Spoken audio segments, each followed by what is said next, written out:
जय हिंद दोस्तों, स्वागत है आप सभी के इस प्यारे से यूट्यूब चैनल आर.एस. ज्ञान संग्रह पर। तो यदि आप भी क्लास 10th के विद्यार्थी हैं और आपका भी मैट्रिक का बोर्ड एग्जाम 2026 में फाइनल होने वाला है और आपको पता नहीं कि बिहार बोर्ड में कॉपी को कैसे लिखा जाए ताकि हमें 100 में 100 नंबर मिल जाए, तो आप लोग इस वीडियो को शुरू से लेकर के अंत तक देख लीजिए। आपका सारा डाउट क्लियर हो जाएगा कि बिहार बोर्ड में कॉपी को कैसे लिखा जाता है। और इस वीडियो में हम आपको 4 से 5 कॉपी दिखाएंगे और आपको हम दिखाएंगे कि कैसे लिखने पर नंबर कटता है और कैसे लिखने पर जो है पूरा में पूरा नंबर दिया जाता है। और जो टॉपर विद्यार्थी होता है उसका भी यही तरीका होता है कॉपी लिखने का, और यही कारण है कि उसका जो है 100 में 100 नंबर आ जाता है, पूरा में पूरा मार्क्स उसका आ जाता है। तो यदि आप लोग हमारे चैनल पर नए होंगे तो चैनल को सब्सक्राइब जरूर कर दीजिएगा, और इसी प्रकार के इन्फॉर्मेटिव वीडियो के लिए आप हमारे चैनल को सब्सक्राइब और वीडियो को लाइक और अपने दोस्तों के पास इस वीडियो को ज़्यादा से ज़्यादा शेयर जरूर कीजिएगा। तो चलिए बिना देर के आपको बताते हैं कि बिहार बोर्ड में कॉपी को कैसे लिखा जाता है। तो इस वीडियो में हम आपको हिंदी विषय के कॉपी को दिखाएंगे और 4 से 5 स्टूडेंट के कॉपी को दिखाएंगे। और देखिए इनका जो है 50 नंबर का हिंदी में सब्जेक्टिव का जो पार्ट होता है उसमें देखिए इनका 48 यानी कि 48 नंबर आया है। आखिर इनका 2 नंबर किस गलती के कारण कट गया वो आपको इस वीडियो में सारा पता चल जाएगा। तो आप लोग वीडियो को लगातार देखते रहिए, आपको सारा इन्फॉर्मेशन मिल जाएगा कि हम लोग क्या गलती करते हैं जो हमारा नंबर कट जाता है, और जो टॉपर स्टूडेंट होता है वो क्या गलती नहीं करते हैं जो उनका पूरा में पूरा नंबर आ जाता है। तो देखिए हिंदी विषय में सबसे पहला जो सब्जेक्टिव का पार्ट होता है वो गद्यांश आता है। तो गद्यांश बनाने का तरीका क्या होता है, तो सबसे पहले यहाँ पर देखिए हेडिंग दिया गया है गद्यांश। आपको भी इसी प्रकार से कॉपी लिखना है। प्रश्न संख्या 1 का क, प्रश्न संख्या 1 का क यानी कि गद्यांश जो होता है एक क होता है एक ख होता है। तो एक में दोनों होता है क और ख। तो यहाँ पर स्पष्ट लिखा हुआ है कि ये जो बनाई है प्रश्न संख्या 1 का कौन सा क बनाई है। और नीचे देखिए यहाँ पर नंबरिंग दिया हुआ है कि पहला का उत्तर, दूसरा का उत्तर, ऐसे करके सारा लिखा हुआ है। जैसे पहला का उत्तर जो भी था ऐसे करके लिख दी है, और जो भी इसका आंसर था वो बिल्कुल सही है और लिखने का तरीका भी इनका सही है। तो इसमें आप इनको 2 में 2 नंबर मिल गया। उसी प्रकार से 5 क्वेश्चन होता है तो दूसरा भी इनका सही बनाया हुआ है। उसी प्रकार से तीसरा हो गया। उसके बाद यहाँ पर हो गया इनका चौथा हो गया, और चौथा के बाद कौन सा, तो पाँचवा, यानी कि तो पहला के पांचों क्वेश्चन का आंसर इनका सही है। तो इसी प्रकार से पहला गद्यांश में इनको 10 में 10 नंबर मिल गया। उसके बाद दूसरा में भी गद्यांश रहता है, तो पहला का ये क बनाई थी और दूसरा का कौन सा बनाया, तो ख बनाई है। इसका देखिए आंसर कैसे लिखी है, तो उसी प्रकार से लिखिए। गद्यांश 2 का कौन सा बनाई है, ख बनाई है। प्रश्न संख्या 1 यहाँ लिखा हुआ है, इसका यहाँ पर उत्तर बिल्कुल सही लिखा हुआ है तो इनको 2 नंबर मिल गया। उसके बाद देखिए प्रश्न संख्या यहाँ पर 2 लिखा हुआ है और 2 का उत्तर बिल्कुल सही है। 3 का उत्तर यानी इनका सारा क्वेश्चन का आंसर बिल्कुल सही है। यही कारण है कि गद्यांश 2 में भी इनका 10 में 10 नंबर मिल गया। तो प्रश्न संख्या 3 में आपका निबंध आता है। निबंध को कैसे लिखा जाता है, तो सबसे पहले निबंध यहाँ पर देखिए हेडिंग दिया गया है, और इनको निबंध में भी 10 में 10 नंबर मिला है। कैसे मिला है, इनका टॉपिक क्या था, दीपावली पर लिखना था, और दीपावली ऐसे निबंध में बनाया हुआ रहता है क ख ग घ अंगा। तो ये जो है अंगा यानी सबसे लास्ट वाला था उसको बनाई है। सबसे पहले देखिए आपको जिस भी टॉपिक पर निबंध लिखना है वो टॉपिक का नाम यहाँ पर, जैसे दीपावली था तो दीपावली। उसके बाद आपको यहाँ पर रूपरेखा लिखना होता है, ये टॉपर का तरीका होता है लिखने का। रूपरेखा में आपको क्या लिखना है, तो रूपरेखा आपको क्वेश्चन में ही दिया हुआ रहता है कि भूमिका लिखिए, महत्व को लिखिए, लाभ और हानि को लिखिए, उपसंहार को लिखिए। तो इसी प्रकार से सबसे पहले आपको रूपरेखा को लिख देना है। तो सबसे पहले आपको यहाँ पर पहला पॉइंट को फिर से हेडिंग देना है। सबसे पहला पॉइंट में था भूमिका, और भूमिका को देखिए बहुत ही बेहतरीन तरीका से लिखे हैं तो इनका भूमिका बिल्कुल सही लिखा हुआ है। और भूमिका के बाद देखिए दूसरा पॉइंट जो था महत्व लिखना था, महत्व भी इनका बिल्कुल सही लिखा हुआ है। लाभ और हानि ये भी बिल्कुल सही लिखा हुआ है। और सबसे लास्ट में जो आता है उपसंहार आता है, और उपसंहार का मतलब होता है कोई भी चीज़ का निष्कर्ष जो निकल करके आता है उसी को उपसंहार बोला जाता है। तो इनका जो है इसी प्रकार से सारा पॉइंट सही था, भूमिका सही था, महत्व भी सही था, लाभ हानि भी सही था, उपसंहार भी सही था। तो इनका सारा चीज़ लिखा हुआ सही था, और यही कारण है कि इनको 10 में 10 नंबर निबंध में मिल गया। तो इनका गद्यांश में भी 20 नंबर मिल गया, निबंध में भी 10 में 10 नंबर मिल गया, यानी कि टोटल अभी तक इनका 30 नंबर हो गया। चलिए आगे हम लोग आते हैं। चौथा जो पार्ट होता है उसमें आपको क्या बनाना होता है, यहाँ पर आपको बताते हैं। तो चौथा पार्ट में आपको या तो आवेदन पत्र लिखना होता है या अथवा में आपका संवाद दिया हुआ रहता है। तो प्रश्न संख्या 4 में दो ऑप्शन होता है। पहला होता है आवेदन पत्र और अथवा में आपको एक ना एक संवाद दिया हुआ रहता है। तो ये प्रश्न संख्या 4 को बनाई है और यहाँ पर देखिए लिख दी है कि अथवा, मतलब ये बनाई है दूसरा क्वेश्चन को, जो कि संवाद होता है। और इनको संवाद में भी 5 में 5 नंबर मिल गया है, क्योंकि संवाद लिखना बहुत आसान होता है। आप लोग 10 से 15 लाइन लिख देते हैं अच्छे से तो आपको पूरा में पूरा नंबर आसानी से मिल जाता है। सबसे पहले अपना नाम लिखना होता है और उसके बाद अपने सहेली का या अपने मित्र का नाम लिखना होता है। जैसे इनका नाम जो था वो लिख दी है। आगे देखिए हेलो दोस्त, अपने दोस्त को हेलो की है। उसके बाद प्रिया, तो वो भी अपने दोस्त को हेलो करेगी। और इसी प्रकार से इनका जो टॉपिक था वृक्षारोपण था। तो दो सहेली जो है आपस में वृक्षारोपण पर दोनों संवाद को लिखी है और बहुत ही अच्छे शब्दों में लिखी है।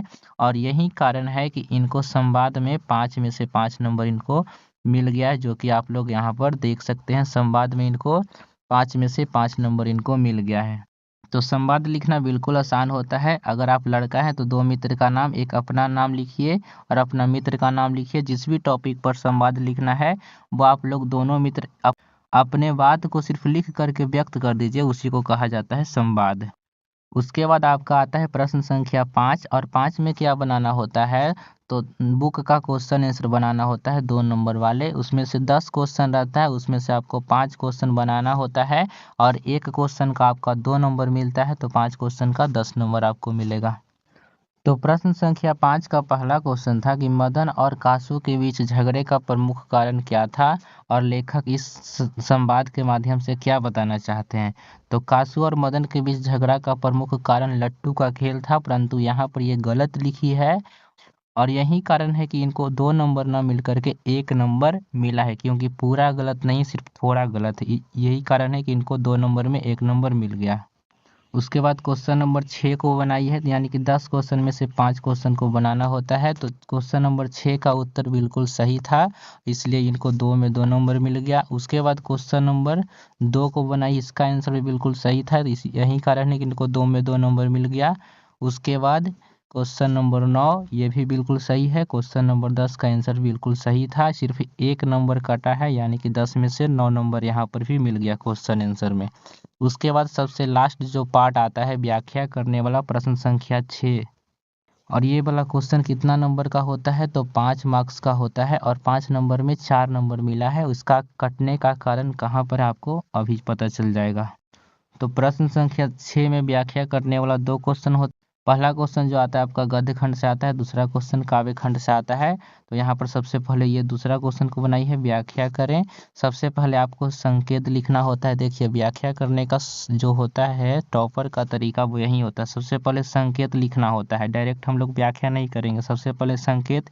और संकेत में जो क्वेश्चन दिया हुआ रहता है वो आगे से एक शब्द को लिखेंगे और डॉट डॉट करके लास्ट वाला शब्द को लिख देंगे, फुल स्टॉप को दे देंगे। यही संकेत में लिखना होता है। संदर्भ में बताना होता है कि यह पाठ कहाँ से लिया गया है। तो यह पाठ्य पुस्तक गोधली हिंदी भाग 2 के कविता रसखान से लिया गया है। कविता रसखान नहीं, यही इनका गलत था।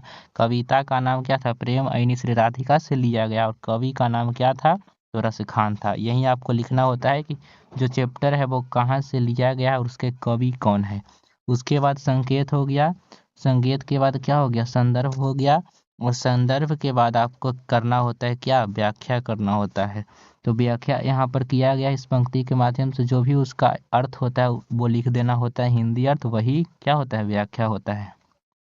तो इनका व्याख्या में थोड़ा यहाँ पर गलत था और यहाँ पर भी चैप्टर का नाम लिखना चाहिए था प्रेम मैनी श्री राधिका, और चैप्टर का नाम लिखिए रसखान, ये गलत था। यही कारण है कि इनको 5 में 5 नंबर न मिल करके कितना नंबर मिला, 4 नंबर, यानी 1 नंबर यहाँ पर इनका कट गया और 1 नंबर क्वेश्चन आंसर में कटा था, यानी सिर्फ 2 नंबर कटा है। और 50 में इनको कितना नंबर मिल गया, तो 50 में से इनको 48 नंबर आसानी से मिल गया, क्योंकि लिखने का जो तरीका था, कॉपी लिखने का तरीका बिल्कुल इनका सही है। यही कारण है कि इनको 50 में से कितना नंबर, 48 नंबर मिल गया, सिर्फ 2 नंबर कटा है। तो इसी प्रकार के हिंदी का हम आपको दिखाएं, हिंदी का हो या कोई भी विषय का हो। फिलहाल हमारे पास हिंदी विषय का था, यही चलते हम आपको हिंदी का दिखाएं। कोई भी विषय का हो, लिखने का तरीका आपको इसी प्रकार से सारे क्वेश्चन के आंसर को आप लोग दीजिएगा। तो ये तो हम आपको दिखाएं कि 48 नंबर। अब आपको हम एक ऐसा कॉपी दिखाते हैं जिसमें आपको 50 में 50 नंबर मिला हुआ मिलेगा। तो देखिए दूसरा कॉपी ये है और इनको 50 में 50 नंबर मिला। आखिर ये कौन गलती नहीं की है जिसके कारण जो है इनका 50 में 50 नंबर मिल गया है। तो आप लोग देख सकते हैं, सबसे पहला क्वेश्चन गद्यांश का होता है और प्रश्न संख्या 1 का बनाया हुआ है और 1 का कौन सा का यहाँ पर लिखा हुआ है और इसमें 5 क्वेश्चन को बनाना होता है और पांचों क्वेश्चन का आंसर बिल्कुल इनका सही था। तो पांचों में 2 नंबर मिला, यानी कि 10 नंबर पहला गद्यांश में इनको मिल गया। यहाँ पर 20 लिख दिए, 10 नंबर इनको मिल गया। उसी प्रकार से यहाँ पर देखिए प्रश्न संख्या 2 है और 2 में भी गद्यांश होता है, 2 का ख बनाया हुआ है तो इनको दूसरा गद्यांश में से भी 10 में 10 नंबर मिल गया क्योंकि सारा गद्यांश इनका बनाया हुआ बिल्कुल सही था। उसके बाद प्रश्न संख्या 3 में आता है निबंध। यहाँ पर देखिए निबंध है, यहाँ पर टॉपिक दिया हुआ है कौन सा, बसंत ऋतु। यहाँ पर देखिए सबसे पहले आपको हेडिंग दे देना है बसंत ऋतु, यानी जो भी आपका टॉपिक हो। सबसे पहला पॉइंट इनका था भूमिका लिखना था, लेकिन यहाँ पर एक चीज कमी है, यहाँ पर रूपरेखा सबसे पहले इनको लिख देना चाहिए था। रूपरेखा, जो कि रूपरेखा क्या होता है, जो भी आपका 4 से 5 पॉइंट दिया हुआ रहता है उसी को लिखा जाता है, उसी को हम लोग कहते हैं रूपरेखा। और उसके बाद पहला पॉइंट को हम लोग देंगे, पहला पॉइंट था भूमिका। भूमिका इनका लिखा हुआ सारा सही है। उसके बाद दूसरा पॉइंट में था महत्व, महत्व भी लिखा हुआ इनका सही है। उसके बाद तीसरा में था क्या, ऋतुओं का राजा क्यों कहा जाता है, ये लिखना था। उसके बाद देखिए सबसे लास्ट जो पॉइंट होता है उपसंहार यानी निष्कर्ष, ये भी लिखा हुआ सही है और यही कारण है कि इनको निबंध में कितना, तो 10 में से 10 नंबर इनको मिल गया है। उसके बाद हम लोग आते हैं क्वेश्चन नंबर 4। तो प्रश्न संख्या 4 में लिखना होता है या तो आवेदन पत्र या अथवा में दिया हुआ रहता है संवाद। तो ये जो है आवेदन पत्र को लिखिए और बिल्कुल सही लिखा हुआ, यही कारण है कि इनको 5 में 5 नंबर मिला है। आवेदन पत्र आप लिखना था क्या, अपने मित्र के पास लिखना था, कोरोना वायरस के बारे में लिखना था। सबसे पहले यहाँ पर लिख दी, जो भी लिखना था वो लिख दी। उसके बाद मतलब क्वेश्चन को शॉर्टकट में। उसके बाद देखिए प्रिय मित्र, देखिए अगर आप लड़की हैं तो मित्र न लिख कर क्या लिखना चाहिए, सहेली लिखना चाहिए। ये अभी छोटा छोटा गलती है लेकिन इसके लिए आपका नंबर नहीं कटता है, ठीक है। उसके बाद जो भी इनका लिखने का तरीका था बिल्कुल सही था, कहीं कहीं सिर्फ अशुद्ध वाक्य का प्रयोग की है। तो यहाँ पर देखिए आपको कोई भी अशुद्ध वाक्य का प्रयोग नहीं करना है, आपको सारा वाक्य को शुद्ध शुद्ध लिखना है। यहाँ पर देखिए हम लिख भी दिए हैं कि शब्दों को अशुद्ध लिखने से आपको क्या करना है, तो बचना है।